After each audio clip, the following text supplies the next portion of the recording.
मेरा बेशरम पति। रीना की नई नई शादी हुई थी। शादी को 6 महीने भी पूरे ना हुए कि सास ने बच्ची की रट लगानी शुरू कर दी। और वही दूसरी तरफ उसका पति सोहन, जो कि उसको बिल्कुल भी पसंद नहीं करता था, हमेशा उसे बुरा भला कहता। दरअसल उसने शादी ही सिर्फ रीना से दहेज के कारण करी थी। उसे रीना कभी पसंद थी ही नहीं, लेकिन कार और लाखों का पैसा देखकर वह अपने आप को उससे शादी करने के लिए मना ना कर पाया। एक दिन वह सुबह ऑफिस के लिए निकल ही रहा था कि उसकी माँ उससे बोली, अरे कब लेकर आएगा मेरे नन्हे मुन्ने बालक को? घर कितना सूना लगता है, तू भी यहाँ से चला जाता है और बहू भी दिन भर काम में लगी रहती है। अब मेरे पास भी तो कोई खिलाने के लिए होना चाहिए कि नहीं? सुन रहा है ना मैं क्या कह रही हूँ? सोहन ने मुंह बनाते हुए कहा, ठीक है ना माँ, मैं आकर बात करूंगा इस बारे में। जब वह रात को घर लौटा तो रीना ने ये नोट किया कि वह बहुत ही ज्यादा फोन के अंदर लगा रहता है। उसे कहीं ना कहीं शक होना शुरू हुआ कि कहीं इनका कहीं और चक्कर तो नहीं, पर पूरे तरीके से कहना ठीक नहीं था। तो उसने सोहन से कुछ नहीं कहा, लेकिन ऑफिस के आने के बाद रीना ने कम से कम उसे 2 हफ्ते तक देखा कि वह इसी तरह फोन में लगा रहता है।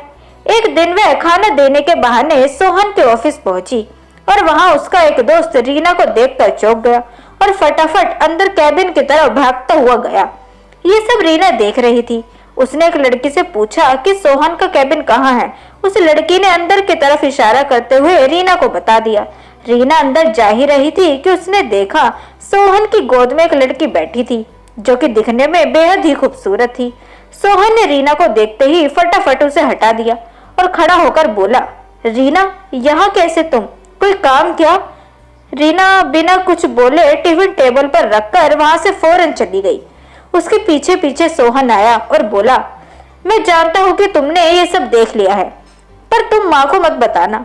मैं आज से ये सब छोड़ दूंगा, लेकिन माँ को इस बारे में कुछ मत बताना। मैं तुम्हारे आगे हाथ जोड़ता हूँ। रीना ये सब सुनकर कुछ नहीं बोली और वहां से चली गई। घर आकर रीना बेहद ही गहरी सोच में पड़ी हुई थी। उसकी आंखों के आगे से जैसे वो नजारा हट ही ना रहा हो जो उसने सोहन के कैबिन में देखा। एक पल को तो उसका मन किया कि अभी इस घर को छोड़कर अपने घर चली जाए, पर सबको बता दे कि सोहन कितना घटिया आदमी है। पर उसने सोचा एक बार वो शाम को आए तो उससे बात करे, फिर ही कोई फैसला ले। शाम को सोहन जब घर आया तो रीना ने उसके लिए खाना लगाया। सोहन ने रीना का हाथ पकड़कर उससे माफी मांगी और बोला, जो तुमने देखा उसको सच मत मानना। वह मेरी कलीग है और वह अक्सर इसी तरीके से डोरे डालती रहती है। मेरा कोई लेना देना नहीं है उससे। अगर तुम्हें भरोसा नहीं तो मैं माँ की कसम खाता हूँ। रीना बोली, अगर ऐसी बात है तो आप मेरे से दबे दबे क्यों रहते हैं? मैंने देखा है आप रात को भी फोन के अंदर लगे रहते हैं, तो किससे बात करते हैं? ये बात सुनकर सोहन के मुंह से चू भी न निकली। वह फिर बोली, देखिए कोई जोर जबरदस्ती नहीं है। अगर आप मेरे साथ नहीं रहना चाहते तो हम तलाक ले लेते हैं। अपने घर वालों को भी कोई बहाना बना दूंगी, लेकिन मैं इस तरह आपके साथ नहीं रह सकती।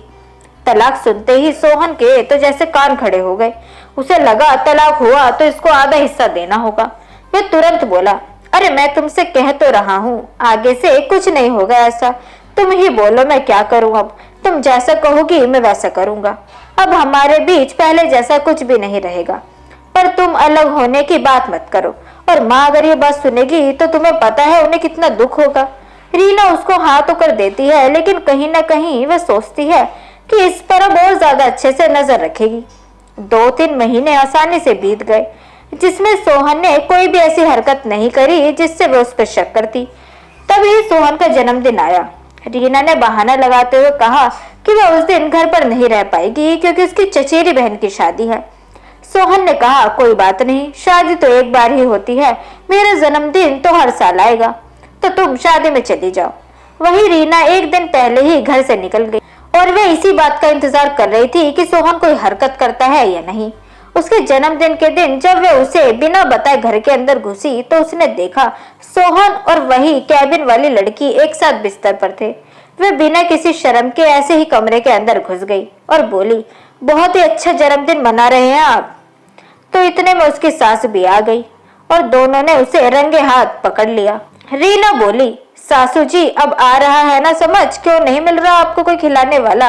सोहन सर झुकाए खड़ा हुआ था। रीना फट से बोली, मैं अब इस घर में एक भी पल न रुकने वाली, और सारा दिया गया मेरा दहेज और पैसा मुझे सूद समेत चाहिए, क्योंकि मैं अब आपको तलाक दूंगी। और वह वहां से अपने घर के लिए चल देती है। सोहन की माँ उसके पास आकर उसको जोरदार तमाचा मारती है और कहती है, शर्म आती है मुझे तुझे अपना बेटा कहते हुए।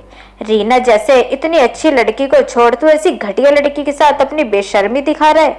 अब मेरे घर में तेरे लिए कोई जगह नहीं। अभी के अभी इस लड़की को लेकर घर से बाहर निकल। और बाहर जाकर रीना को रोक लेती है और कहती है, बेटा गलती इसने की है, तूने नहीं। इस घर से अगर कोई जाएगा तो ये जाएगा, ना कि तू। सोहन को घर से बाहर निकाल देती है।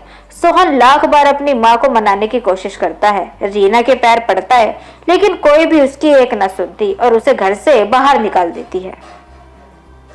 तो दोस्तों, कैसी लगी आपको आज की ये कहानी, ये हमें कमेंट सेक्शन के थ्रू जरूर बताएं। वीडियो अगर आपको पसंद आई हो तो वीडियो को लाइक जरूर करें, साथ ही इसे अपने दोस्तों के बीच भी शेयर करें। चैनल को सब्सक्राइब करना ना भूलें। मिलते हैं आपसे अगली वीडियो में, तब तक के लिए गुड बाय।